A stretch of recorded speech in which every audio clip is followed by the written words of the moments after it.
जय जय शंकर हर हर शंकर जय जय शंकर ஸ்ரீ குருபியோ நமக. ஓம் காஞ்சிவாசாய வித்மகே சாந்த ரூபாய திமகி தன்ன சந்திர சேகரேந்திர பிரச்சோதியாத். எல்லாருக்கும் நமஸ்காரம். மினியாபோலிஸ் மகாபெரிவா சத்சங்க அன்பர்கள் அனைவருக்கும் அடியேனும் பணிவான அன்பு கலந்த நமஸ்காரங்கள். மாதம் அனுஷ தினத்துல மகாபெரிவாளை பத்தி, மகாபெரிவா மகிமை என்கிற இந்த தலைப்புல இந்த மகானை பற்றி நம்ம பல நிகழ்வுகளை நம்ம பார்த்துட்டு இருக்கோம். அதாவது இந்த காலத்துல நமக்கு குரு பக்தி அப்படிங்கிறது அதிகம் வேண்டும் அப்படின்னு நம்ம தெரிஞ்சுக்கிறோம்.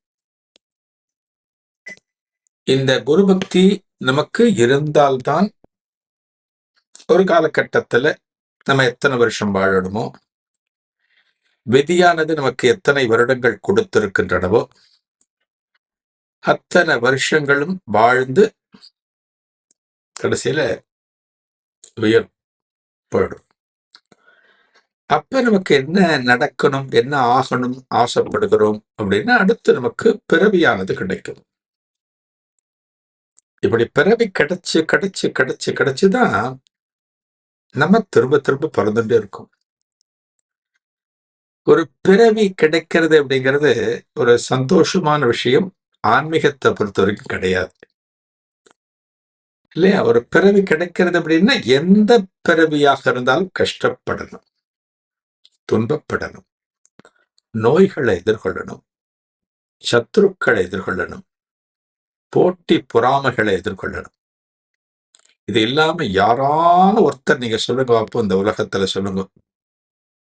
இந்த உலகத்துல எல்லாருக்குமே கஷ்டங்கள், போட்டி பொறாமை, எவ்வளவு பெரிய செல்வந்தராக இருந்தாலும் சரி, எத்தனை பெரிய நபராக இருந்தாலும் சரி, எல்லாருக்குமே இருக்கு.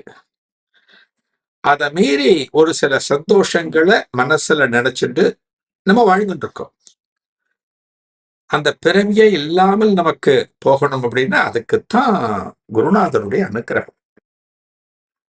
அதாவது சொர்க்கம் நரகம் அப்படின்னு நம்ம சொல்லுவோம்.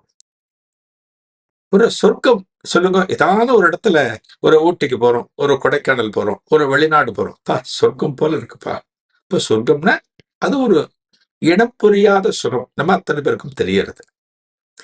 அது போல முக்திங்கிறதும் ஒரு சொர்க்கம். மோட்சம் அப்படிங்கிறது சொர்க்கம். கைலாச பதவி சொர்க்கம், வைகுந்த பதவி சொர்க்கம், இதெல்லாம் சொர்க்கம். அதுதான் நமக்கு கிடைக்கும்.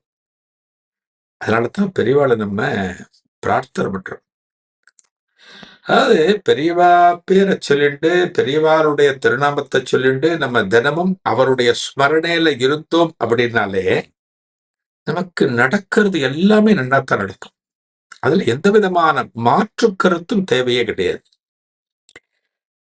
பம்பாயில பாலசுப்ரமணியம் அப்படின்னு ஒருத்தர் இருந்தார். பம்பாயில் அவர் மகா பெரியவாளுடைய அத்தியந்தமான பக்தர். அவர் பெரியவாளுடைய பக்தர். அவர் மகா பெரியவா அப்ப சத்தாரால கேம்ப் பண்ணிருக்கார். சத்தாரால மகா பெரியவா கேம்ப் பண்ணிருக்காருன்னு உடனே பாலசுப்ரமணியம் என்ன தீர்மானிக்கிறாருன்னா, நம்ம போய் மகா பெரியவாளை தரிசனம் பண்ணிட்டு வரணும் அப்படின்னு தீர்மானிக்கிறார். ஒரு நல்ல விஷயம் அப்படின்னா அதுல ஒரு 10 பேரை நம்ம சேர்க்கலாம், தப்பு இல்லை. ஒரு நல்ல விஷயத்த நம்ம பண்ண போறோம் அப்படின்னா 10 பேரை சேர்க்கலாம். நமக்கு ஒரு கஷ்டம் அப்படின்னா அதை நாம மட்டும்தான் அனுபவிக்கணும். இந்த கஷ்டத்தை அவனுக்கும் கொடுக்கலாமே அப்படின்னு நினைக்க கூடாது. ஒரு துயரம் சோகம்லாம் நமக்குள்ளே போகணும். அதை யார்கிட்டையும் நம்ம கொண்டு போகக்கூடாது. யாரிடமும் நாம சொல்லவே கூடாது. ஒரு பரிதாப உணர்ச்சியை தேடவே கூடாது. எந்த ஒரு காலத்திலும் தேடக்கூடாது. இவர் என்ன நினைக்கிறார், மகாபிரியோட தரிசனம் பண்ண சத்தாராவுக்கு போறோம், நம்ம இங்கிருந்து நிறைய பேரை கூட்டிட்டு போவோமே, எல்லாருக்கும் இந்த பாக்கியத்தை கொடுப்போமே அப்படின்னு அவருடைய சத்சங்க குரூப்ல இருக்கிற பல அன்பர்களை ஒன்று திரட்டுகிறார். அவன் எல்லாம் புறப்பட்டு பாம்பேல இருந்து புறப்பட்டு சத்தாராவுக்கு வர. மகாபிரிவா கேம்ப் சத்தாரான்னு சொன்னேன். இந்த சத்தாராவுக்கு வந்த உடனே அவர் என்ன தெரியுமா தீர்மானிக்கிறார், முன்னாடியே தீர்மானிச்சுட்டார். நம்ம ஒரு குரூப்பா போறோம், பல பேர் போறோம். இப்ப சத்தாரால மகாபெரிவா கேம்ப் இருக்க. மகாபெரிவா எங்க கேம்ப் இருந்தாலுமே, சத்தாரால இருந்தாலும் சரி, மகாகாவ்ல இருந்தாலும் சரி, ஹம்பியில இருந்தாலும் சரி, மதுரையில இருந்தாலும் சரி, எந்த ஊர்ல இருந்தாலுமே அங்க வரக்கூடிய அன்பர்களுக்கு அங்க சாப்பாடு 3 வேளை நடக்கும். ரொம்ப தொலைவிலிருந்து வரக்கூடிய அன்பர்கள் தங்குவதற்கு தோதான இடம். இடம்னா என்ன, பெரிய மகாபிரிவா தங்குற இடத்துல ஒரு மூலையில படுத்துக்கலாம், அவ்வளவுதான். அந்த மாதிரி கொடுப்பார். அங்கேயே தங்கிக்கலாம். அந்த மாதிரிலாம் உண்டு. பாலசுப்ரமணியம் என்ன நினைக்கிறாருன்னா, நம்ம பெரியவாளை தொந்தரவு பண்ண வேண்டாம். பெரியவாளை தொந்தரவு பண்ண வேண்டாம். அவ இடத்துல போய் நம்ம இவ்வளவு பேர் ஒரு உதாரணத்துக்கு ஒரு 40 பேர் போறோம்னு வச்சுக்கோங்களேன். நம்ம இவ்வளவு பேர் போறோம், எதுக்கு அங்க பேர் தொந்தரவு பண்ணுவோன்னு. நம்ம வெளியில இங்க சத்தாராவிலே ஒரு சத்திரத்தை பார்த்து தங்கிக்கலாம், ஒரு வாடகைக்கு எடுத்துக்கலாம். சாப்பாட்டுக்கும் அவளை நம்ம தொந்தரவு பண்ண வேண்டாம். நம்மளே சாப்பாடு பண்ணி சாப்பிடலாம். பெரியவள் ஒரு வாரம் 10 நாள் இருந்து தங்கணும், தரிசிக்கணும் பண்ணணும்னு ஆசை அவளுக்கு, பாலசுப்ரமணியத்துக்கு. இதை போனோமா, தரிசனம் பண்ணாம வந்தமான்னு இல்லை, இருக்கணும், அங்க தங்கி இருக்கணும். பெரியவா சந்திரமௌழீஸ்வர பூஜையை தரிசனம் பண்ணணும். பெரியவா ஏகாந்தமா இருக்கிறப்ப அந்த மகானை உட்கார்ந்து தரிசனம் பண்ணணும். இது போல பலவிதமான ஆசைகளோட பல பக்தர்களை கூப்பிட்டு பாம்பேல இருந்து புறப்பட்டு வந்துட்டார். சத்தாராவுக்கு வந்துட்டார். வரும்போதே சமயக்காராளையும் கூட்டின்னு வந்துட்டார். ஏன்னா சித்திரத்துல தங்க போற, அங்கேயே சமைச்சு அவ சாப்பிட்றதுக்கு 3 வேளை அவ சாப்பிட்றதுக்கு பெரியவா கேம்ப்ல நம்ம டிஸ்டர்ப் பண்ண வேண்டாம் அப்படிங்கிறதுக்காக சமயக்காரளி கூட்டு வந்துட்டார். டெய்லி என்ன பண்ணுவார், அவ குரூப் அப்படியே அந்த சத்திரத்துல தங்குவா, சமைச்சு சாப்பிடுவா, பெரியவா தரிசனத்துக்கு வருவா, போவா, இப்படியே இருந்துன்றதுக்கு. பெரியவாளுக்கு ரொம்ப பிடிச்ச ஒரு பக்தர். ஒரு நாளைக்கு ஒரு மத்தியான நேரம், ஒரு 1:30 மணி இருக்கும். பெரியவா கேம்ப்ல இருக்க, சாதாரண உட்காந்துட்டு இருக்க, கேம்ப்ல உட்காந்துட்டு இருக்க. அன்னைக்கு வந்த பக்தர்கள்லாம் எல்லாம் சாப்பிட்டு முடிச்சாச்சு, எல்லாம் சாப்பிட்டாச்சு. பெரியவா பிக்ஷையும் ஆயாச்சு. பெரியவா சும்மா உட்காந்துருக்கா, ஏகாந்தமா உட்காந்துருக்கா. பக்தர்லாம் அங்கங்க ஓய்வு எடுத்துட்டு இருக்கா. சில பேர் பெரியவாளுக்கு முன்னாடி உட்காந்து பெரியவா பெரியவா பெரியவான்னு ஜெபம் பண்ணிட்டு இருக்க. அப்ப இந்த கேம்ப் வாசல்ல ஒரு பஸ் நிக்கிறது. ஒரு பஸ், 2 பஸ் வந்தது. ஒரு பஸ்ல 2 பஸ் வருது. இந்த 2 பஸ்ல இருந்தும் திபு திபு திபுன்னு இறங்கி ஓடி வரா. யாரு, பக்தர்கள்லாம் ஓடி வரா. யார தரிசனம் பண்ண வந்திருக்கா, பெரியவாளை தரிசனம் பண்ண வந்திருக்கா. உள்ள திபு திபுன்னு வந்தோன்னு நேர பெரியவாளை பார்த்தோன்னு ஆளுக்கால் தப தப தபன்னு விழுந்து நமஸ்காரம் பண்றா. மத்தியான நேரம் 1:30 மணி. பெரியவாவெல்லாம் பாக்குறேன், எல்லாரையும் பார்த்துட்டு, எங்க இருந்து வரீங்க நீங்க அப்படிங்கிற. பெரியவா, நாங்க ஆந்திராவில இருந்து வரோம், உங்களை தரிசனம் பண்றதுக்காக வரோம் அப்படிங்கிற.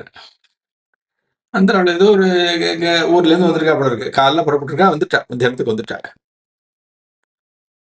வந்துட்டு பெரியவா கிட்ட கை கோப்பி நின்றுருக்கா. எல்லாம் அந்த தரிசனத்துல ஆனந்தமா தெளிச்சுட்டு இருக்க. அப்ப பெரியவா அவகிட்ட கேட்கிறா, நீங்களாம் மத்தியானம் சாப்பாடு சாப்பிட்டுட்டோம், ஆகாரம் ஆயிடுத்து உங்களுக்கு அப்படிங்கிற. அவெல்லாம் ஒட்டுமொத்தமா இல்ல பெரியவா, இன்னும் சாப்பிடல. உங்களை தியானத்துக்குள்ள தரிசனம் பண்ணணும்னு ஆசை எங்களுக்கு. அதனால எங்கேயுமே நிறுத்தாம நேரம் வந்துட்டோம். 2 பஸ்ல வந்துட்டோம், நாங்க நேர வந்துட்டோம், அந்த இடத்துக்கு வந்துட்டோம் அப்படிங்கிற. ஒரு 80 பேர் இருப்பா, 2 பஸ், ஒரு 80 பேர் இருப்பா. இப்ப இவ சாப்பிடணும், மத்தியான சாப்பாடு சாப்பிடணும். ஆனா அன்னைக்கு பார்த்தீங்கன்னா கேம்ப்ல சாப்பாடு ஓவர். சாப்பாடு கேட்டா முடிஞ்சு போச்சு. பெரிய பிக்ஷை எடுத்துட்டாச்சு, எல்லாம் சாப்பிட்டாச்சு, சாப்பாடும் இல்லை. எல்லா பாத்திரமும் காலி ஆயிடுது, எல்லாம் தேய்க்க போட்டாச்சு. அன்னம் பிடிக்கிறது, சாம்பார் வைக்கிறது, ரசம் வைக்கிறது, கறி கலர்றது, இல்ப செட்டுல இருந்து எல்லாம் பெரிய பெரிய பாத்திரங்கள்லாம் தேய்க்க போட்டாச்சு. எல்லாமே ஆகாரம் ஆயிடுது. நமக்கு என்ன தோணும், என்னடாது ஒரு 80 பேர் மேல வந்திருக்கா, அவ மத்தியானம் சாப்பிடல, கார்த்தால எங்கேயோ ஒரு இடத்துல டிஃபன் முடிச்சுட்டு நான் ஷாப்பை நேரம் அடிச்சுன்னு வந்துட்டா தரிசனம் பண்றதுக்காக பெரியவகிட்ட வந்தாச்சு. இப்ப இந்த இடத்துல அவளுக்கு சாப்பாடு கொடுக்கலன்னு பெரியவா ஒரு அன்னதாதா ஆச்சே. பெரியவா அன்னதாதா. எங்க பார்த்தாலும் சாப்பாடு. பெரியவா கேம்ப்னாலே அந்த உள்ளூர்ல கிராமத்துல இருக்கிறவள சாப்பாடுக்குன்னே வருவா.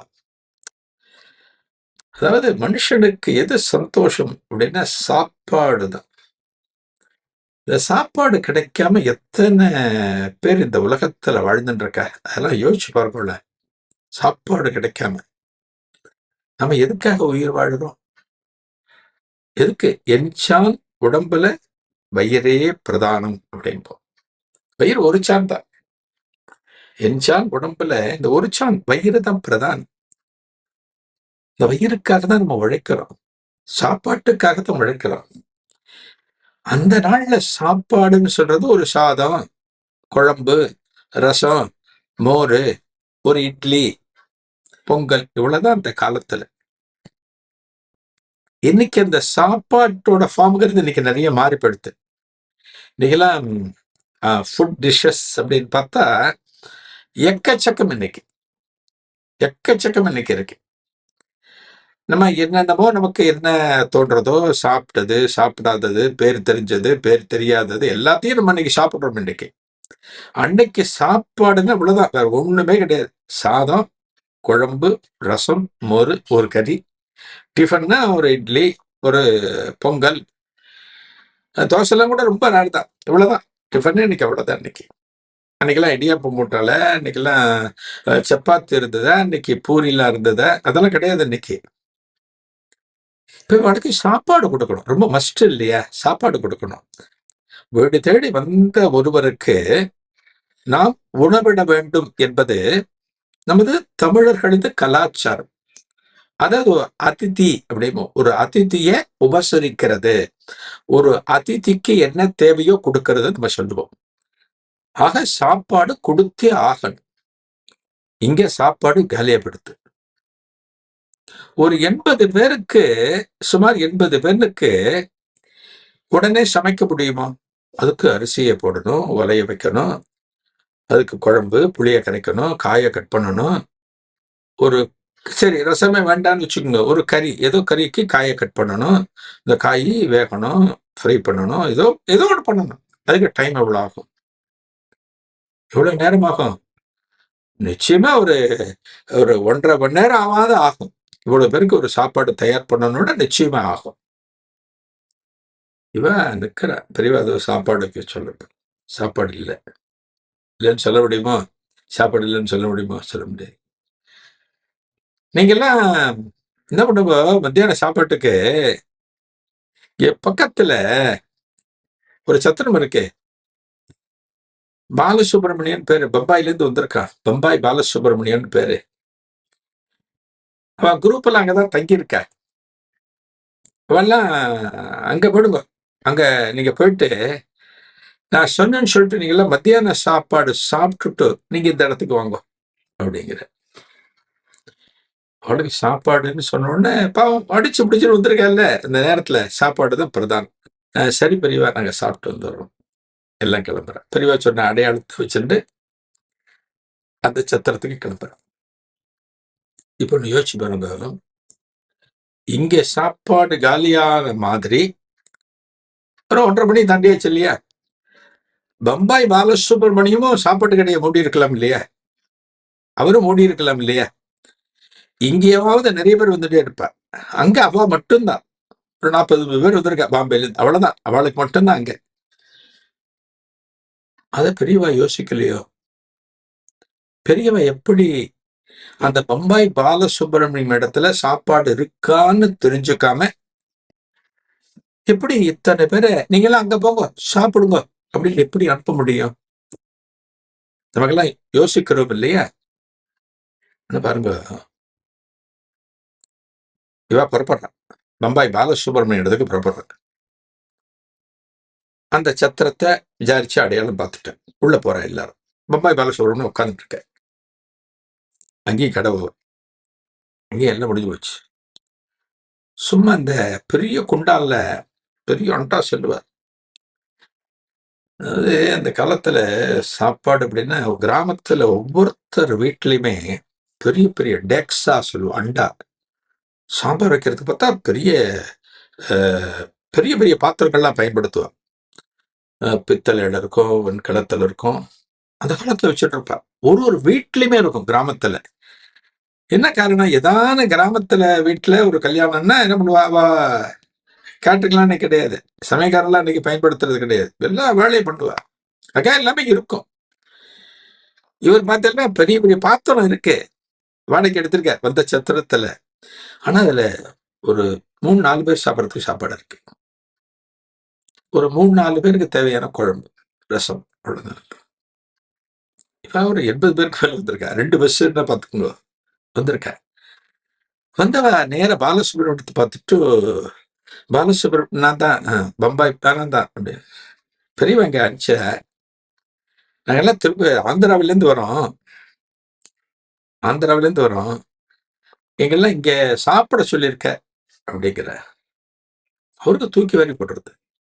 ஏன்னா அவருக்கு தெரியும். சாப்பாடு காலி ஆயிடுச்சுன்னு தெரியும் அவருக்கு. பெரியவன் என்னடா பொசுக்குன்னு இங்கே அடிச்சிருக்க? யோசிக்கிறேன். பெரியவா அனுப்பிச்சிருக்காருன்னா, அது சாதாரணம் இல்ல. பெரியவா வந்து என்ன சொல்றது? நமக்கெல்லாம் ஒரு கஷ்டத்த குடுத்தாருன்னா, அதுக்கு பதிலும் குடுப்பார்.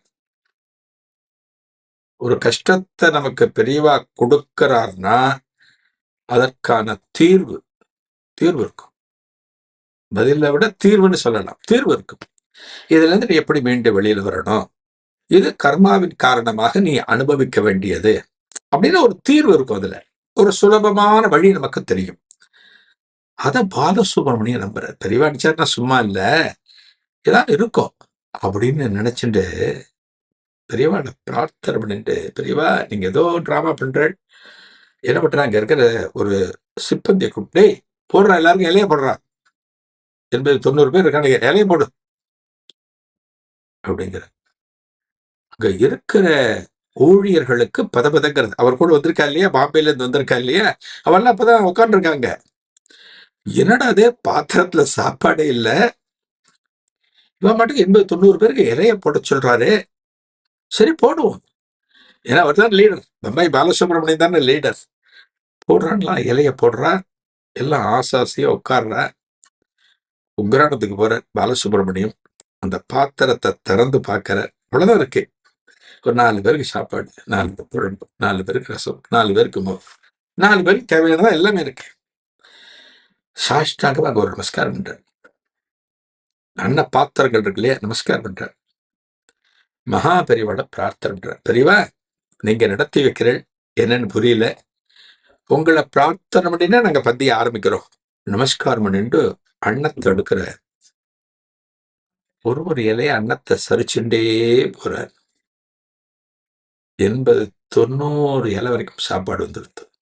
குழம்புக்கு தான். கொஞ்சம் அன்னம் இருக்கு. கொண்டு வைக்கிறேன். குழம்பு எடுத்துன்னு வர்றார் ஒருத்தர். சாம்பார் ஊத்துறார். போயிட்டே இருக்கு.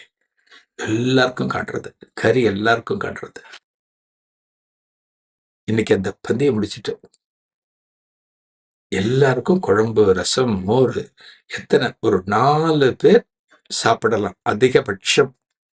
அதை வச்சுட்டு ஒரு 80, 90 பேருக்கு அன்னைக்கு போட்டிருக்காருன்னா, அந்த ஒவ்வொரு பாத்திரமும் அட்சய பாத்திரமாக மாறியது. யாரோட அனுகிரகம்? மகாபிரிவ அனுகிரகம். இருந்தது சொற்பம். அது அட்சய பாத்திரமா, அதாவது அள்ள அள்ள குறையாமல் அன்னமானது வந்து கொண்டே இருந்தது. சாம்பார் வந்து எடுத்து ஊத்த ஊத்த ஊத்த சாம்பார் உள்ள அமுத சுரபி போல சாம்பார் வந்துட்டே இருந்தது. அதே போல ரசம், அதே போல மோர். காரணம் யாரு? அவர் நினைச்சார்னா எல்லாமே பண்ண முடியும். என்ன அந்த பக்தி நமக்கு இருக்கணும். வேற ஒண்ணுமே இல்லை. அவருடைய அந்த பக்திக்கு நம்ம பாத்திரமாகணும். என்னது பக்தி அப்படின்னா, நான் அடிக்கடி சொல்லுவேன். பெரியவா பக்திங்கிறது மட்டுமல்ல. பக்திங்கிறது என்னன்னா முதல்ல உண்மை, நேர்மை. இதுதான் பக்தி. பொய்யே சொல்லக்கூடாது. அதர்மத்தின் வழி போகக்கூடாது. தர்மத்தின்படி நிற்கணும். இதுதான் பக்திங்கிறது. சுவாமிக்கு ஸ்லோகம் சொல்லுவான், புஷ்பத்தை போடுவான், ஒரு கோவில்ல ஏதானு பண்ணினா போய் முன்னாடி நிற்பான். ஆனா மனசுக்குள்ள தான் என்கிற ஒரு மமதை இருந்து, நான் தான் எல்லாத்தையும் பண்றேன், நான் தான் அடிச்சு போட்டுன்னு வரேன், வேற யாரும் வரதில்ல அப்படின்னு ஒருத்தர் நினைச்சாச்சுன்னா அது பக்தி கிடையாது. அது பக்தி கிடையாது. பக்திங்கிறது என்ன? எத்தனையோ பேர் இருக்கா இந்த உலகத்துல. என்னடா நம்ம தான் ஸ்பெஷலா? நம்ம தான் ஸ்பெஷலா? எத்தனையோ இந்த லோகத்துல எத்தனை பேர் இருக்க, எத்தனை மனுஷன் இருக்க. நம்ம சில பேர் பிரார்த்தனை பண்ணுவோம் பெரியவா கிட்ட, என்ன பெரியவா என்ன பார்த்துட்டே இருக்கள், நான் எவ்வளவு கஷ்டப்படுறேன், நீ எல்லாத்தையும் பார்த்துட்டு தானே இருக்கள், ஏன்னா இந்த கஷ்டத்துல இருந்து எடுக்க மாட்டேன். இல்லைன்னா பெரியவாளுக்கு எத்தனையோ பேர் இருக்கா. ஒண்ணு. ரெண்டாவது, நம்மளோட கர்மா அப்படிங்கிறது ஒண்ணு இருக்கு. அந்த கர்மாவை நம்ம அனுபவிக்கணும் அப்படின்னாலுமே அவருடைய அனுகிரகம் இருந்தால் அந்த கர்மாவிலிருந்து வெளியே வர முடியும். அதுக்கு அவர் தான் பார்த்துக்கணும். அதனாலதான் பக்திங்கிறது உண்மை, நேர்மை, வாய்மை இப்படிதான் இருக்கணும். இதுதான் பக்திங்கிறது இன்னைக்கு. இப்ப பார்த்தீங்கன்னா பெரியவா பேரை சொல்லி பெரியவாளுக்கிட்டே வாழ்ந்தவா இந்த பம்பாய் பாலசுப்ரமணியம் அன்பர்கள்லாம். அதனாலதான் பாருங்க அவருக்கு அமுதசுரவி மாதிரி கொடுக்கிற மகாபிரிவா. வாழ்க்கையில நம்ம கேட்டதும் அடுத்து மறுக்காம கொடுக்கக்கூடியது யாருன்னா பெரும்பாலும் அம்மா கொடுத்துருவா. நம்ம நாட்டுல அம்மா கொடுத்துருவா. ஒரு குழந்தை ஏதாவது ஒண்ணு கேட்கிறது அப்படின்னா அம்மா எந்த ஒரு காலத்திலும் இல்லைன்னு குழந்தை கிட்ட சொல்லவே மாட்டா. அதனால அம்மா எல்லாம் தெய்வம் மாதிரி. அம்மா எல்லாம் தெய்வம். அதே போல குருநாதர், உங்களுக்கு உண்மையான பக்தி இருந்து, குரு பக்தி இருந்து, நீங்க அவர்கிட்ட மனம் விட்டு நீங்க கதறினேள் அப்படின்னா அந்த பிரார்த்தனை நியாயமான பிரார்த்தனைன்னு அவருக்கு தோணிடுத்துன்னா ஜம்முன்னு தூக்கி அந்த பிரார்த்தனை நிறைவேற்றி உங்களை அழகா கொண்டு வந்துடும். தெய்வங்கள், தெய்வமும் அப்படிதான். கோவில்ல பிரார்த்தனை பண்றோம், கபாலீஸ்வரர்கிட்ட பிரார்த்தனை பண்றோம், கற்பகாம்பல்கிட்ட வேண்டுறோம், மயிலாபுரிக்கு போய் அப்படின்னா நம்ம பிரார்த்தனை நியாயம்னா பெரியவா மகாபிரிவா என்ன பண்ணுவார், தெய்வத்தின் மூலமாக நமக்கு நிறைவேற்றி விடுவார். பழனியில தண்டாயுதபாணி சுவாமி உங்களுக்கு பல பேருக்கு தெரிஞ்சிருக்கும். பழனிக்கெல்லாம் நீங்க போயிருப்பீங்க. நீங்க தண்டாயுதபாணி, அங்க இருக்கிற முருகப்பெருமான் பேர் தண்டாயுதபாணி. தண்டம் சுமந்து காணப்படுகின்ற காரணத்தினால தண்டாயுதபாணி. தண்டம்ங்கிறது ஒரு கோள், ஒரு ஆயுதம். தண்டம் வச்சிருக்கோம் இல்லையா, மகாபிரிவெல்லாம் தண்டம் பார்க்கிறோம் நம்ம. தண்டம்ங்கிறது ஒரு கோள். அது போல தண்டம் வச்சுட்டு இருக்கிறதால தண்டாயுதபாணின்னு பேரு. ஒரு 19 இந்த 1900 ஆரம்பத்தில் அந்த வருஷத்துல பார்த்தீங்கன்னா அங்க ஒரு அன்பர் இருந்தார். ஒரு சுவாமிகள், சாது சுவாமிகள்னு பேரு. அவருக்கு பேரே பழனி சாது சுவாமிகள்னு பேரு. அவர் பழனி மலைக்கு மேல இருப்பார். காலங்கார்த்தால நட திறக்கிறப்ப கரெக்டா முருகனுக்கு முன்னாடி இருப்பார். உள்ள அர்ச்சகர் இருப்பார், வெளியில இருப்பார். இந்த திறக்கிறப்ப அந்த தண்டாயுதபாணியை பார்த்து கண்ணத்துல போட்டு முருகா முருகா முருகான்னு உருகி பக்தியோட காலங்காத்தால பொழுது ஆரம்பிப்பார். இந்த கோவிலே உட்கார்ந்துருப்பார். தண்டாயுதபாணிக்கு முன்னாடியே உட்கார்ந்துருப்பார். ராத்திரி நட சாத்திர அழுப்பத்தில் ராத்திரி நட சாத்துகிற போது கீழே இறங்குவார். 9:30 மணிக்கு நட சாத்திரம்னு இறங்குவார். மலையிலிருந்து இறங்குவார். இறங்கும்போது அழுவார். இறங்கும்போது அழுவார். அவரோட பக்தர்கள், அவரோட சீடர்கள்லாம் கூட வருவா. ஏன் சாமி அழுறீங்க, ஏன் சாமி அழுறீங்க கேட்பார். இல்லடா, இந்த தண்டாயுதபாணியை இனிமே தரிசனம் பண்ணணும்னா நாளைக்கு விடிகாலையில தான் தரிசனம் பண்ணணும், அதை நினைச்ச எனக்கு அழுகையே வருது அப்படிம்பாராம். பாருங்க, முருகப்பெருமான காத்தால ஆரம்பிச்சு ராத்திரி வரைக்கும் முருகனுக்கு முன்னாடியே இருந்த பழனி சாது சுவாமிகள் அந்த ராத்திரி ஒரு 10லேருந்து ஒரு 5 மணி வரைக்கும் முருகப்பெருமான என்னால தரிசனம் பண்ண முடியலையே அப்படின்னு நினைச்சு அழுவாராம். அப்படிப்பட்ட முருக பக்தர். இதான் பக்திங்கிறது. நம்ம எல்லாம் எல்லாத்தையும் விட்டு போய் கோவில்ல உட்கார முடியுமா காத்தால இருந்து ராத்திரி வரைக்கும்? வாய்ப்பு இல்லை. இருந்தாலும் அந்த சிந்தனை, அந்த ஸ்மரணை அது இருக்கணும் நமக்கு. அது இருந்தாலே போறோம். நாம நினைக்கிறதெல்லாம் நடக்கும். நம்ம கேட்காததெல்லாம் நமக்கு கிடைக்கும். அதெல்லாம் அனுபவிக்கலாம். பக்திங்கிறது ஒரு உணர்வு. ஒரு உணர்வு தான் பக்திங்கிறது. நம்ம அனுபவிக்கலாம். எல்லாமே அனுபவிக்கலாம். தெரியும் நமக்கு. கடவுளோட அருளோடு நம்ம இருக்கோம் அப்படின்னா, ஏர்போர்ட்டுக்கு போவேன். ஏதோ டிராஃபிக்ல மாட்டின்றுவேன். ஃப்ளைட்டுக்கான டைம் ஆயிடும். ஆனா இன்னைக்கு ஃப்ளைட் லேட்டா கிளம்பும். நீங்க ஃப்ளைட்டுக்குள்ள ஏறிடுவேன். இதான் பகவானுடைய அருள்ங்கிறது. கூட்டமா இருக்கும்னு வச்சு போவேன் ஒரு ட்ரெயின்ல ஏறுறதுக்கு. உங்களுக்கு அழகா சீட்டு கிடைக்கும். அதான் பகவானுடைய அருள்னு பேரு. பகவான் நேர்ல வரமாட்டார். நேர்ல வந்து நான் வந்து முருகன் வந்திருக்கேன், இந்த வேல் வச்சுட்டு இருக்கேன் பாத்தியா, தண்டை வச்சுட்டு இருக்கேன் பாத்தியா, வரமாட்டார். பெருமாள் சங்கு சக்கரத்தை எடுத்துட்டு நீ என்ன கூப்பிட்ட பத்தியா, நான் வந்துட்டேன் பத்தியா சொல்ல மாட்டார். அதெல்லாம் கஜேந்திரன் காலம். இதெல்லாம் இந்த காலத்துல வந்தார், சக்கர ஆயுதத்தை விட்டார். இன்னைக்கெல்லாம் நம்மளுடைய பிரார்த்தனைகளை சுமூகமா நிறைவேற்றுவார் யாரோ ஒருவர் மூலமாக. அதனாலதான் தெய்வமும் மனுஷ ரூபேன அப்படின்னு சொல்றோம். யாரோ ஒரு மனுஷன் வந்து நமக்கு பண்ணிட்டு போடுவான். யாரோ வருவான், பா தெய்வம் மாதிரி வந்தார்ப்பா, என் பிரச்சனை சால்வ் பண்ணிட்டு போயிட்டார் அப்படின்னு நம்ம சொல்றோம் இல்லையா? அதான் பக்தி. இவர் பழனி சாமி சுவாமிகிட்ட வாங்குவோம். அவரை மாதிரிலாம் பார்க்க முடியாது, மகான்கள்லாம் பார்க்க முடியாது. முழுக்க முழுக்க முருகன் முருகன் முருகன் தான் இருக்கு. பழனியில முருகேச முதலியார் அப்படின்னு ஒருத்தர் இருந்தார்.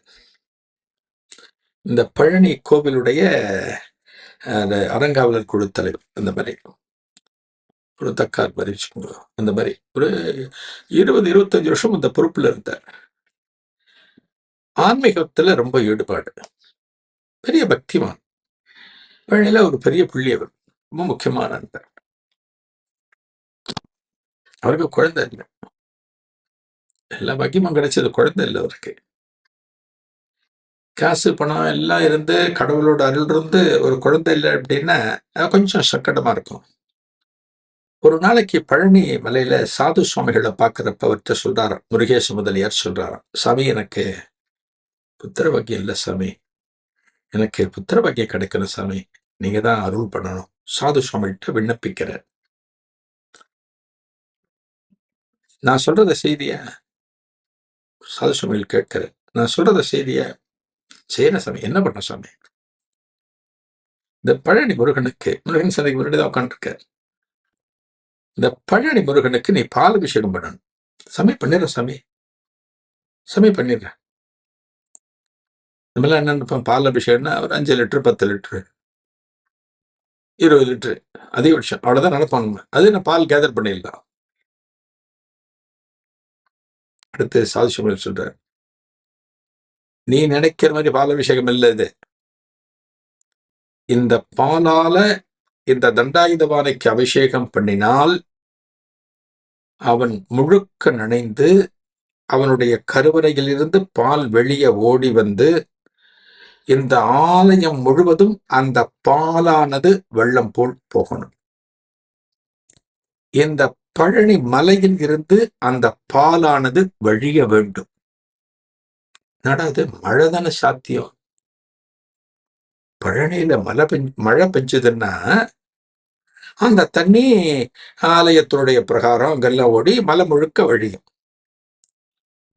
பால் அபிஷேகத்தை எப்படி பண்ண முடியும் முருகப்பெருமானுக்கு? அப்படின்னா எத்தனை பால் வேணும்? இது சாத்தியமா? நமக்கெல்லாம் தோன்றது பத்தில சொல்றார் பழனி சாது சுவாமிகள் சொல்றார், அந்த பால் மலை முழுக்க வழியணும், பால் அபிஷேகம் பண்ண முருகனுக்கு கொடுத்துருவான் அப்படிங்கிற. சரி சாமி, முருகேசமலையார் சொல்றார். இப்ப நம்மள அந்த இடத்துல இருந்தோம் அப்படின்னா, என்னடா இவ்வளவு பாலுக்கு நம்ம எங்க போய் சேகரிக்க முடியும் சாமி? வாய்ப்பு இல்லை சாமி. இவ்வளவு பால் நான் எப்படி சாமி சேகரிக்க முடியும்? சொல்லுவோம். கடவுளை பொறுத்த வரைக்கும் வாய்ப்பு இல்லை அப்படிங்கிறத கிடையாது. மனிதனுடைய முயற்சிகளுக்கு வேணா சொல்லலாம். இந்த ஃபங்க்ஷன் நான் நடத்தி காட்டுறேன் பார், ஃபங்க்ஷன் ஒரு ஃபங்க்ஷன் வச்சுக்கோங்க, நான் நடத்தி காட்டுறேன் பார், அது நடத்தலாம், நடத்த முடியாமலும் போகலாம். நம்ம எதிர்பார்த்த அளவுக்கு பண்ண முடியாமலும் போகலாம். ஆனா கடவுள் சம்பந்தப்பட்ட காரியங்கள், ஒரு மகான் தொடர்பான காரியங்கள்னா, நாம ஒண்ணும் கிடையாது. நடத்துறவன் எங்கேயோ இருக்கான். இவர் நடத்துவார். நம்மகிட்ட ஒண்ணும் கிடையாது. நம்ம கையில எதுவுமே கிடையாது. அதனால என்ன பண்ணோம்? சரி பண்ணிடலாம் அப்படின்னுக்கணும். இப்போ கும்பாபிஷேகம் நடக்கிறதே கும்பாபிஷேக கமிட்டி போடுறா, ஒரு 12 பேர் இருப்பா. இந்த 12 பேரா நடத்துற 12 பேர் ஒரு இன்ஸ்ட்ருமெண்டல் அவ்வளவுதான். கூட பார்த்தேன்னா ஒரு 1600 பேர் வேலை செய்வாங்க. அப்படிதான் நடக்கிறது. சாமி காரியம்லாம் என்னால நடந்தது, நான் தான் காரணம் அப்படின்னு ஒருத்தர் சொன்னார்னா அவரை போல சாமி இல்லை, கூடாது. அறிவிலிகள் அப்படின்னு அர்த்தம். இது என்னாலத்தான் நடக்கிறது, இதை நான் தான் பண்ணினேன்னு ஒரு காரியம் முடிஞ்ச பிறகு நம்ம பேசணும்னா அறிவிலிகள் அப்படின்னு அர்த்தம். நமக்கு ஞானம் இல்லைன்னு அர்த்தம். அது இவர் சொன்னோட நான் பண்ணிடுறேன் சாமி அப்படின்ட்டு பருவ முருகேஸ்வரர். ஏன்னா தெய்வம் காரியம் முருகன் சம்பந்தப்பட்டது. அவர் பார்த்துப்பார்.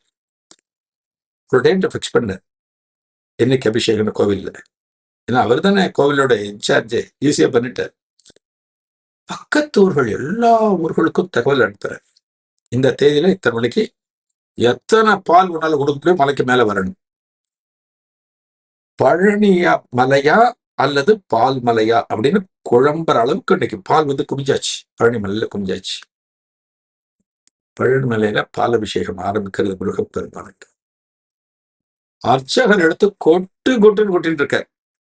கோடம் கூட்டமா பால் வருது. 2,000 மணிக்கு அபிஷேகம் ஆகிட்டே இருக்கு. பால் முழுக்க ஓடி வடிஞ்சு ஆலயம் முழுவதும் பரவி மலையிலிருந்து பால் வழிய ஆரம்பிக்கிறது. ஆனந்தமா பார்த்துட்டு இருக்க முருகேச முதலியார் சாது சுவாமிகள் கூட இன்னைக்கு வந்திருக்கிற திரளான பக்தர்கள் அத்தனை பேரும் இந்த காட்சியை தரிசனம் செய்து கொண்டிருக்கிறார்கள். எல்லாம் முடிஞ்சு பழனி முருகனுக்கு அலங்காரம் பண்ணி தீபாராதனை முடிஞ்ச பிறகு சாது சுவாமிகள் சொல்கிறார் முருகேச முதலியாரிடம், அப்பா முருகன் குளிர்ந்து விட்டான், நடக்கும்போ அப்படிங்கிறார். நமஸ்காரம் விட்டு கிளம்பிட்டார் முருகேச முதலியார். அடுத்த ஒரு 2-3 மாசத்துல அவருடைய மனைவி கன்சீவ் ஆறாங்க. சுவாமிக்கு பண்றோங்கிறதெல்லாம் அதனுடைய பலன் அபரிமிதம். அது ஆனா அந்த பண்ற சமயத்துல நம்ம தலையில கொஞ்சம் கர்வம் வந்துடக்கூடாது. எவ்வளவு லிட்டர் பால் பண்ணிருக்கணும், அபிஷேகம் பண்ணிருக்கணும். அந்த பழனி முருகேச முதலியாருக்கு கொஞ்சம் கூட கிடையாது. நான் தான் பண்ணினேன் கிடையாது. முருகன் நடத்தி வச்சா. அன்னைக்கு ஒரு ஒரு ஒரு வருஷத்துக்குள்ள குழந்தை பிறந்தாச்சு. முருகேச முதலியார் எத்தனை குழந்தை? 2 குழந்தை. அவர் ஒரு ஆண் குழந்தை கேட்டார். ஒரு ஆண் குழந்தை தான் கேட்டார் சாது சுவாமிகள் கிட்ட. சாமி புத்திரனே இல்லை சாமி. 2 ஆண் குழந்தை பிறந்தது ஒரே பிரசவத்துல. ஓடி வர சாது சுவாமிகிட்ட ஓடி வர, சாமி நீங்க சொன்னீங்க குழந்தை பிறந்துடுச்சு, 2 ஆண் குழந்தை, ஒண்ணு இல்லை சாமி. அப்ப சாது சுவாமிகள் சொல்றாங்க, அதான்டா முருகன், அதான் பழனி முருகன், நீ 1 கேட்ட 2 கொடுத்தான் பத்திய அப்படிங்கிறாங்க. கடவுளும் மகான்களும் நம்மை பெற்றெடுத்த தாயாரும் நீங்க 1 கேட்டா 2 கொடுப்பார். இவன் மட்டும்தான் கொடுப்பார். வேற யார்கிட்டயான்னு கேட்டு பார்த்தா இருக்கிறதையும் பிடிங்கிட்டு விட்டுருவா. பார்த்தல என்ன ஒரு அனுகிரகம் பாருங்க. 2 குழந்தை. இப்ப நம்மளா இருந்தா என்ன பண்ணுவோம்? சரி நம்ம பால் அபிஷேகம் பண்ணினோம், மலை முழுக்க ஓடுற அளவுக்கு பால் அபிஷேகம் பண்ணிட்டோம். அந்த பிரார்த்தனைக்கு இறங்கி முருகன் குழந்தை கொடுத்துட்டா, 2 குழந்தை முடிஞ்சு போச்சு, டீல் ஓவர். அப்படிதான் நிற்போம். முருகேச முதலியார் போய் என்ன கேட்கிறாரா? அவர் கேட்கிற, எப்ப முருகா என் பிரார்த்தனை நிறைவேற்றிட்ட, ரொம்ப சந்தோஷம்ப்பா, முருகனுக்கு நன்றி சொல்லிட்டு சாது சுவாமிகிட்ட கேட்கிறாரா, சாமி நான் ஏதாவது முருகனுக்கு செய்யலான்னு ஆசைப்படுறேன், நீ 2 குழந்தை கொடுத்துருக்க. அது சாது சுவாமிகள் சொல்ற, ஏண்டா நீ கொடுத்து வாங்கிக்கிற அளவுக்கு அவன் நிலவ இருக்கு அப்படிங்கிறாங்க. சாமி அப்படி இல்லை சாமி, ஏதானு முருகனுக்கு செய்யலான்னு தோணுது சாமி, 2 புள்ள கிடைச்சது அப்படிங்கிறாங்க. அப்படியா? சரி. முருகனுக்கு ஒரு தங்க ரதத்தை பண்ணிவிடு அப்படிங்கிறது. தங்க ரதம் 1947 நினைக்கிறேன். தங்க ரதம் பண்ணி கொடுத்தார். அவருக்கு 2 குழந்தை பிறந்ததுனால பண்ணி கொடுத்தார். 80 கிலோ தங்கம் அந்த காலத்துல 80 கிலோ தங்கம். இன்னைக்கு ஒரு பவுனு கிட்டத்தட்ட 1,00,000 ரூபாய். ஒரு பவுனு 8 கிராம். 8 கிராம். நீங்க 80 லட்சம் யோசிச்சு பாருங்க. சரி, 80 கிலோ தங்கம் யோசிச்சு பாருங்க. எவ்வளவா இருக்குன்னு யோசிச்சு பாருங்க. பண்ணி கொடுத்தார். அந்த தங்க ரதம் தான் இன்னைக்கு பழனியில ஓடுறது. முருகேச முதலியார் பண்ணி கொடுத்தது. எப்படி பகவானுடைய லீலைகள், பகவானுடைய அருளாடல்கள் அப்படிங்கிறதெல்லாம் கணக்கு வழக்கே கிடையாது. அதே போல பெரியவாள்லாம் பிடிச்சிட்டோம் அப்படின்னா என்ன சொல்றது, நமக்கெல்லாம் யாரா இருந்தாலும் இப்ப மனுஷன் நமக்கெல்லாம் அப்படின்னு வச்சுக்கோங்களேன், நம்ம கிட்ட வேண்டப்பட்டவன் வேண்டப்படாதவன் 2 கேட்டகரி இருக்கும். இப்ப நம்ம எல்லாருமே அப்படிதான் வாழ்ந்துட்டு இருக்கோம். யாரோ ஒருத்தர் ஃபோன் பேசுறாருன்னா ஒரு இன்ட்ரெஸ்ட் இருக்காது. சீக்கிரம் எப்படா வச்சு தொலைவான். சரி, கிளம்பிட்டு இருக்கேன், நான் ஆஃபீஸ்க்கு போயிட்டு இருக்கேன், ஓரமா நிற்கிறேன், சரி அப்புறம் ரைட் வைங்க. சில பேர் பேசும்போது வண்டியை ஒதுக்கி நிதானமா பேசுவோம். 1/2 மணி நேரம் பேசினா கூட பேசுவோம். மகான்களுக்கு அப்படி இல்லை. அவனுங்கெல்லாம் எல்லாருமே வேண்டப்பட்டவர். நாஸ்திகர்கள் வேண்டப்பட்டவர். சாதாரணமான கடைக்கோடி தொழிலாளர்கள் வேண்டப்பட்டவர். வாழ்வதற்கு வசதி இல்லாமல் ஒரு நோயுடன் தவிக்கிற அத்தனை பேர் வேண்டப்பட்டவர். எல்லாருக்குமே பெரியவாளுடைய அனுகிரகங்கள் இருக்கும். எல்லாருக்குமே இருக்கும். அவனுக்கெல்லாம் இதுவே கிடையாது. ஒரு நாஸ்திகர் ஒருத்தர் இருந்தார் இந்த காலத்துல. மாயவர், கும்பகோணத்துக்கு பக்கத்துல மாயவரம்னு ஒரு இருக்கு, மயிலாடுதுறைன்னு பேர். அந்த ஊர் அவர் நாஸ்திகர். சாமி கிடையாது, கடவுள் இல்ல, கடவுளை கும்பிடுற முட்டா, அந்த கோஷ்டி அவர் தான். ஆள் பார்க்க நல்லா ஜெய்சாண்டிக்கா இருப்பார். அவருடைய நண்பர் ஒருத்தர் காஞ்சிபுரத்துல இருக்கார். அவருடைய ஃப்ரெண்டு, ஸ்கூல்ல படிச்சவர். ரொம்ப பழக்கம், ரொம்ப சிநேகிதம். ஒரு தடவை மாயவரத்திலிருந்து புறப்பட்டு காஞ்சிபுரம் வர ஃப்ரெண்டை பார்க்கணுங்கிறதுக்கு வர. ரொம்ப நாளாச்சு அவனை போய் பார்த்துட்டு வருமே. டைம் ஃப்ரீயா கிடைச்சிருக்கு அவருக்கு. முதல் நாள் ராத்திரி மாயவரத்துல பஸ் ஏறி இடத்துல காத்தால காஞ்சிபுரத்துல இருந்து இறங்குறாரு. பக்கத்துல ஒரு ரூம்ல எங்கேயோ ஒரு லாட்ஜில் ரூம் போட்டு அங்க குளிச்சு ரெஃப்ரெஷ் பண்ணிட்டு ஃப்ரெண்டை பார்த்துட்டு ஊருக்கு போகலான்னு பிளான் வருது. ஃப்ரெண்டை ரொம்ப வருஷம் கழிச்சு பார்க்குறோம். அவனை சும்மா பார்க்கக்கூடாது, என்ன பண்றார், ஒரு காஞ்சிபுரம் தெருக்கள்ல ஒரு பழங்கள்லாம் நிறைய வாங்குறார், ஃப்ரூட்ஸ் வாங்குறார். ஒரு 2 பையில வாங்குறார், நிறைய வாங்குறார். 2 ரொம்ப நாள் விஷயம் பார்க்க போறோம். வீட்டில் நிறைய பேர் இருக்கா, வீட்டில் சாப்பிடுவான், யாருக்குன்னு கொடுப்பான். ஆனால் பழங்கள் நிறைய வாங்குறார். இப்ப அந்த காலத்துல நம்ம ஏதாவது ஒரு தொலைவில் இருக்கிற ஒருத்தரோட வீட்டுக்கு போறோம், திடீர்னு போறோம்னா முன்னாடி தபால் போடுவோம், ஒரு கார்டு போடுவேன். நான் இத்தனாம் தேதி உங்க இடத்துக்கு வரலான் இருக்கேன், நீங்க இன்னைக்கு ஆத்துல இருப்பல, வீட்டுல இருப்பல, உங்களை பார்க்கலாமா, உங்களுக்கு சௌகரியம் அப்படின்னு போடுவேன். அவ பதில் போடுவேன், நீங்க வாங்கல, நான் ஊர்ல தான் இருக்கேன் இன்னைக்கு. இன்னைக்கு நம்ம ஒருத்தரை பார்க்க போக ஃபோன் பண்ணிக்கிறோம், என்னடா வீட்டுல இருக்கேன், ஒரு 1 ஹவர்ல நான் வரேன் அப்படிமா. சரி, போனா 1 ஹவர்ல இருப்பேன். சில பேருக்கு ஃபோன் பண்ணி என்னடா நான் வரட்டுமான்னு கேட்டா, ஐயோ தொல்லையாச்சு, இல்லடா நான் வெளில கிளம்பிட்டு இருக்கேன். அவன் வீட்டுல தான் இருப்பான், வெளில கிளம்பிட்டு இருக்கான். மனுஷனுடைய சுபாவங்கள் வச்சுக்கோங்க, ஜென்ரலா பேசுவோம். நம்ம யாரும் ஒருத்தர் கேட்டா இருக்கேன்னு சொன்ன பிறகு நம்ம கிளம்பி போவோம். இவரு மாயவரம் நாஸ்திகர் காஞ்சிபுரத்துல இருக்கிற ஃப்ரெண்டுக்கு தபால் எழுதல.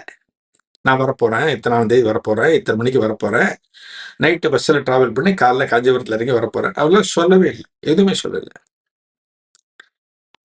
என்ன பண்ற, திடீர்னு பஸ் ஏறி காஞ்சிபுரம் பஸ் ஸ்டாண்ட்ல இறங்கி அடுத்த காலத்துல இறங்கி அவன் வீடு இருக்கிற தெரு பேரை சொல்லி விசாரிச்சு நடந்து போய் வீட்டு வாசல்ல போய் 2 பை, தூக்க முடியாத பை பழங்கள், நின்னா வீடு பூட்டி இருக்கு, வீட்டு வாசல் பூட்டு தொங்குறது, மரக்கதவுல. எப்படி இருக்கும்?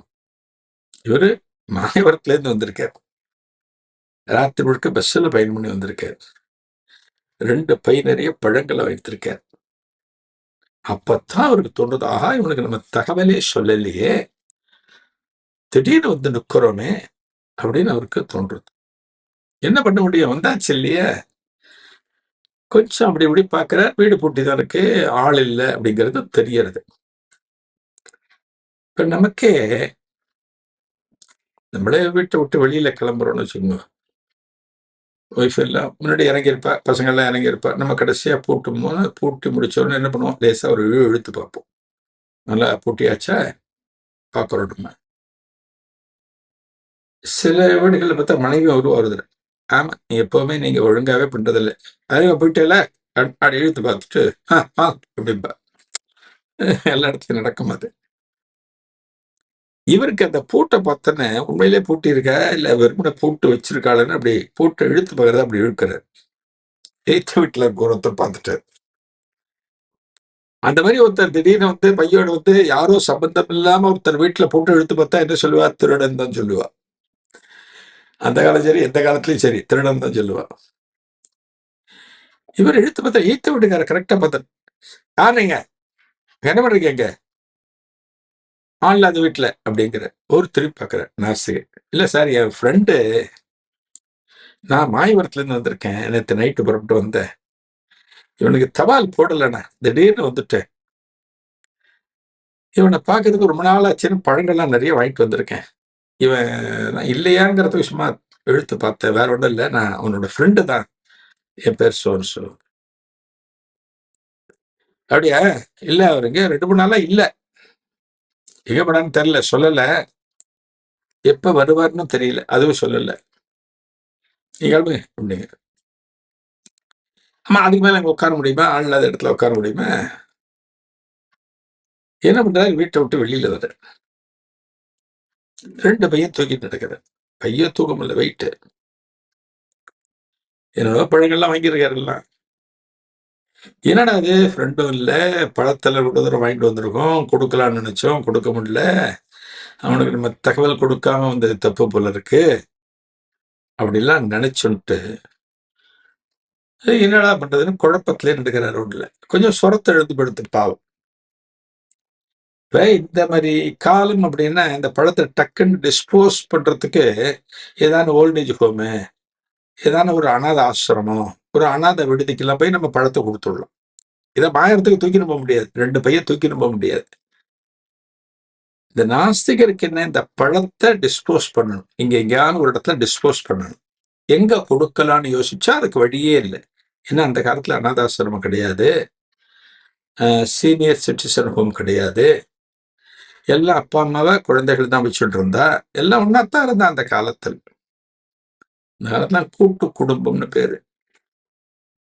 ஒரு குடும்பத்துல பார்த்தீங்கன்னா குறைஞ்சது ஒரு 10-12 பேர் இருப்பார், ஒரு 10-12 பேர் இருப்பார். ஒருத்தர் ஒரு காரியத்தை பண்ணுவார், ஒருத்தர் கூட்ட பெருக்கி வீட்டை பெருக்கி பண்ணுவார், ஒருத்தர் வாசல்ல கோலம் போட்டு அலம்பி விடுவார், ஒருத்தர் காயெல்லாம் வாங்கிட்டு வருவார், காயெல்லாம் பறிச்சுட்டு வருவார், ஒருத்தர் சமைப்பார், ஒருத்தர் ஊறுகாய் போடுவார், ஒருத்தர் சாப்பிட்றதுக்கு இலை போட்டு பரிமாறுவார், எல்லாம் ஷேர் பண்ணிட்டு எல்லாமே பண்ணிட்டா. இந்த காலத்துல எல்லா வேலையும் எல்லாரும் பண்ணிட்டா, கூட்டு குடும்பம் அப்படின்னு சொல்லுவோம் இந்த காலத்துல.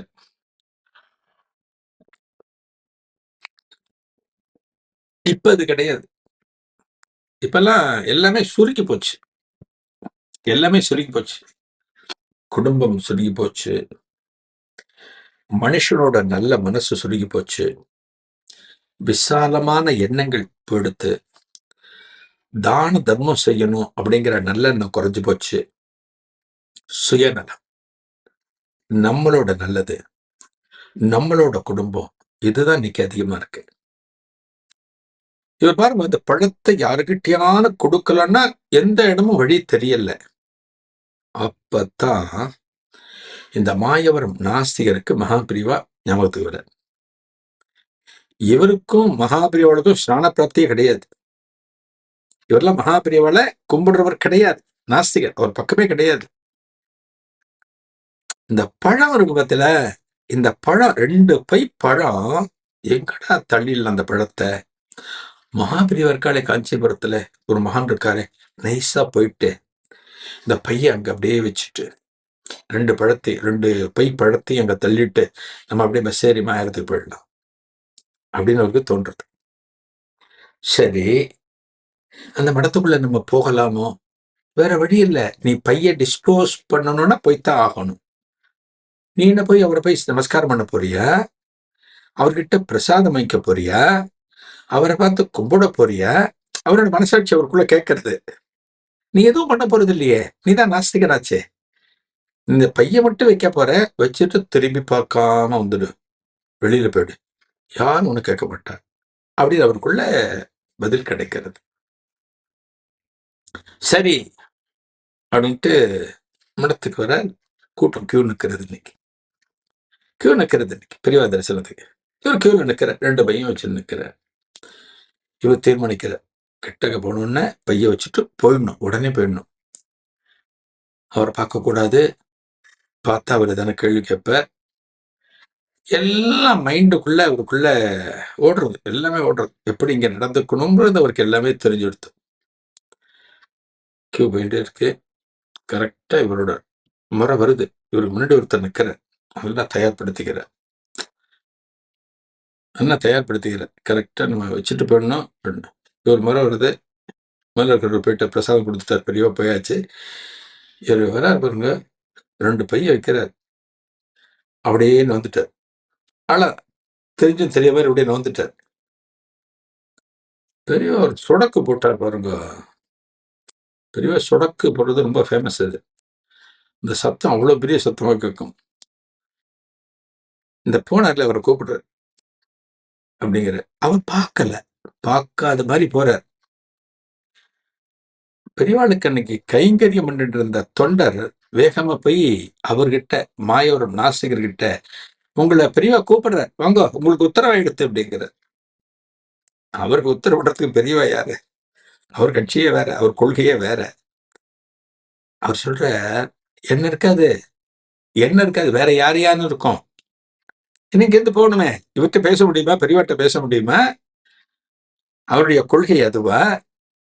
பெரியவாட்ட என்ன பேச முடியும்? அவர்கிட்ட? அவர் விபூதி கொடுப்பார், பிரசாதம் கொடுப்பார், அதெல்லாம் வாங்க முடியுமா? இவர் தடுமாறிட்டு, என்ன இருக்காது, இல்ல அவ்வளவுதான், அவங்க கூப்பிடுறாரு, அவ்வளவுதான், அவங்க தொண்டர்லாம் விடமாட்டா, அவெல்லாம் கிங்கரர்கள் மாதிரி தொண்டர்கள்லாம். வேற வழியில வந்துட்டு பெரியவாளுக்கு முன்னாடி நிக்கிற, கும்பிடல, ஒரு பவ்யம் இல்ல, கண்கள்ல ஒரு தீட்சண்யம் இல்ல, ஒரு மகானை பார்க்கிறோம், ஒரு தெய்வத்தை பார்க்கிறோம்னா எப்படி இருக்கணும் நம்ம? ஏன்னா அவர் ஆசிரியர், அவருடைய தப்ப சொல்லக்கூடாது, அவருடைய கொள்கை அது. அவரு ஒரு சாதாரணமா நிக்கிறார் பெரியவாளுக்கு முன்னாடி. பெரியவா என்ன பண்றாராம், 2 பைய காமிக்கிறாராம். அவர் வச்சாட்டுல பைய, இந்த 2 பை என்னது கேட்கல, ஜாட என்னது பைய காமிக்கிறார். பழங்கள் சாமி, பழங்கள். இந்த 2 பைய எடுத்துக்கோ, உன் ஃப்ரெண்டு வீட்டுக்கு வந்துட்டான், அவன் வீட்டிலே கொண்டு கொடுத்துட்டு நீ மாயறதுக்கு போ. இவர் மாயவரங்கிறது பெரியவாளுக்கு தெரியாது.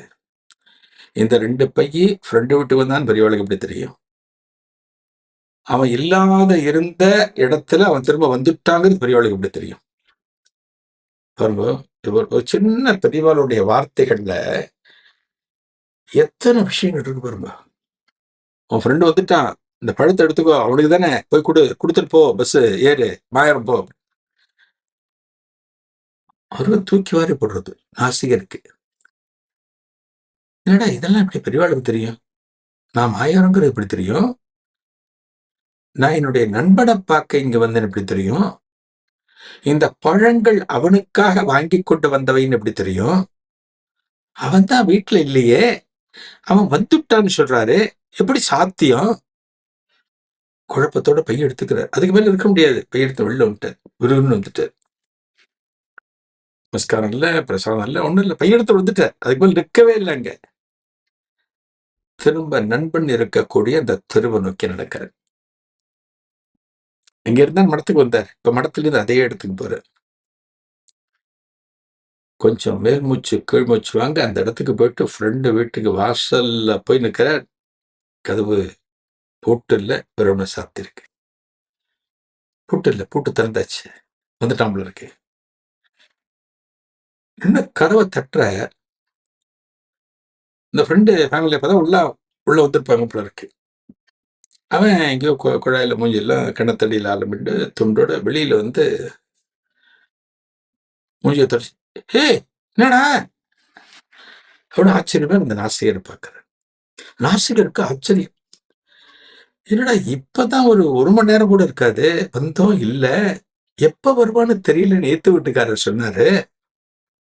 இவன் வந்திருக்கானேன்னு ஆச்சரியத்தோட அவனை பார்த்துட்டு பேச்சு மூச்சு எல்லாம் நிற்கிறார். மகாபிரிவா சொல்லலைன்னா இவர் ஊருக்கு போய்ப்பாரு.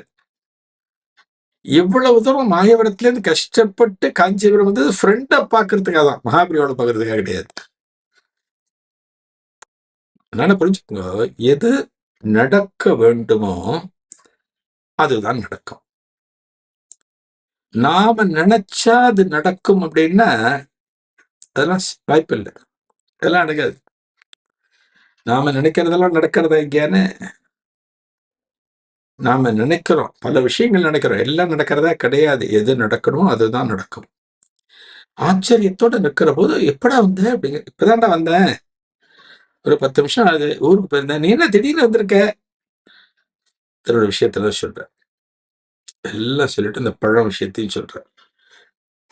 அப்படியா, உன்னோட இந்த விளையாட்டுல அவர்கிட்ட வச்சுக்காத. யாரு? மகாபலிவர்கிட்ட. இந்த பழத்தை கூட அங்க தள்ளான்னு போட்டு பத்தியா, அவர்கிட்ட வச்சுக்காத அப்படிங்கிறார் அவரு. அப்பதான் அந்த நாசிகருக்கு அவரை பற்றி புரிகிறது.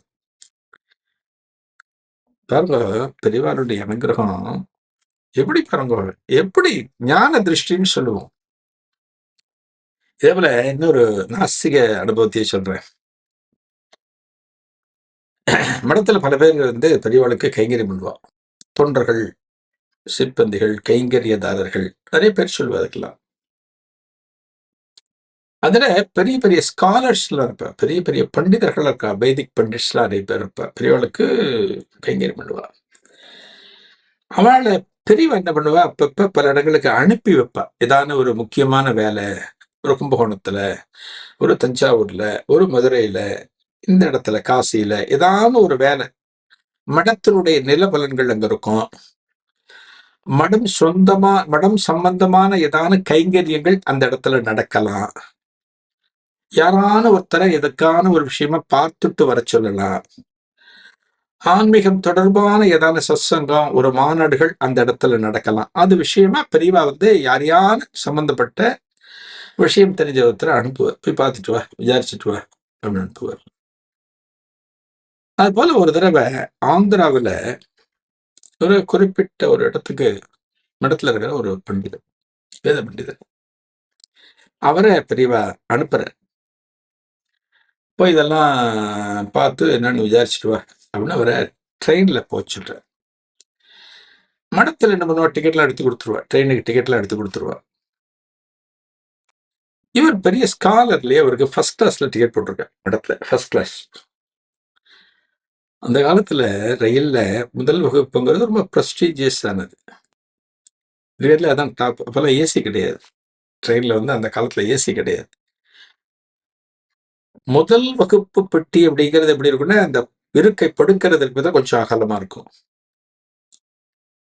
அது பார்த்தீங்கன்னா கீழே ஒண்ணு மேல ஒண்ணு இருக்கும். ஒரு ஃபர்ஸ்ட் கிளாஸ் பெட்டிக்குள்ள ஒரு கூப்பேன்னு சொல்லுவா, 4 பேர் படுக்கலாம். கீழே 2 பேர், மேல 2 பேர் படுக்கலாம்.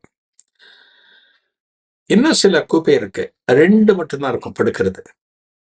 ஒரு ஹஸ்பண்ட் ஒய்ஃப் போறா, நிம்மதியா போகணும், எந்த தொல்லையும் கூடாதுன்னா தனியா அதில் புக் பண்ணிக்கலாம், டோரை சாத்திக்கலாம், பிரைவசி கிடைக்கும். அது மாதிரி 2 பேர் இருக்கக்கூடிய கூப்பை அது. அதில் இவருக்கு ஒரு பதிவு பண்ணியிருக்க, முன்பதிவு பண்ணியிருக்க. இவர் ட்ரெயின்ல ஏறின சந்தோஷமா இருக்கும், ஃபர்ஸ்ட் கிளாஸ்ல போறோம், எந்த தொந்தரவும் இருக்காதுன்னு நினைச்சு போய் உட்கார்ந்தாருன்னா, எய்த்தாப்புல சீட் இருக்கு பத்தியில, இன்னொரு ஃபர்ஸ்ட் கிளாஸ் இருக்க, அதுல ஒரு நாசிய கட்சியோட தலைவர் அவர் உட்கார்ந்திருக்கார். அந்த காலத்துல அந்த நாசிக கட்சி தலைவரை பற்றி பேசுவார், பல விஷயங்கள் பேசுவார். பிராமணனை கண்டா கண்ணா பின்னான்னு பேசுவார். பிராமணனோட பூணெல்லாம் இருக்கிறது எல்லா கட்சி அதெல்லாம் அந்த காலத்துல ரொம்ப பெருசா நடந்தது. அதெல்லாம் ஒரு காலத்துல எல்லாமே நடந்திருக்கு. அதெல்லாம் இவரை பார்த்த உடனே இவருக்கு தூக்கி வாரி போடுறது. இவர் பஞ்சாயத்து கட்டிட்டு இருக்கார், துண்டை போத்திட்டு இருக்கார், பூணல் தெரியறது, குடிமை வச்சுட்டு இருக்கார். தமிழ் ஆசிரிய கட்சி தலைவர்னா எப்படி நிம்மதியா இருக்க தோணுமா? நிம்மதியா இருக்க தோணுமா? பதட்டப்படுறார். என்ன பண்றது தெரியும். ஆசிரிய கட்சி தலைவர் சாதாரணமா இருக்கு. அவர் சாதாரணமா இருக்கு. அவர்கிட்ட எந்த விதமான ரியாக்ஷனும் இல்லை. ஒரு பண்டிதர் பூணல் போட்டு இருக்க, இவர் ஏதாவது ஒண்ணு பண்ணணும் அப்படிலாம் கிடையாது. சாதாரணமா இருக்காரு. அவரு தன்னோட புஸ்தகத்தை படிச்சுட்டு ஏதோ வேலையா இருக்காரு. அவர் ஹெஸ்கார்ட்லாம் வந்திருக்காரு. ரயில்ல ஹெஸ்கார்ட் போலீஸ்லாம் வெளியில இருக்க. இவர் என்ன நினைக்கிறார்,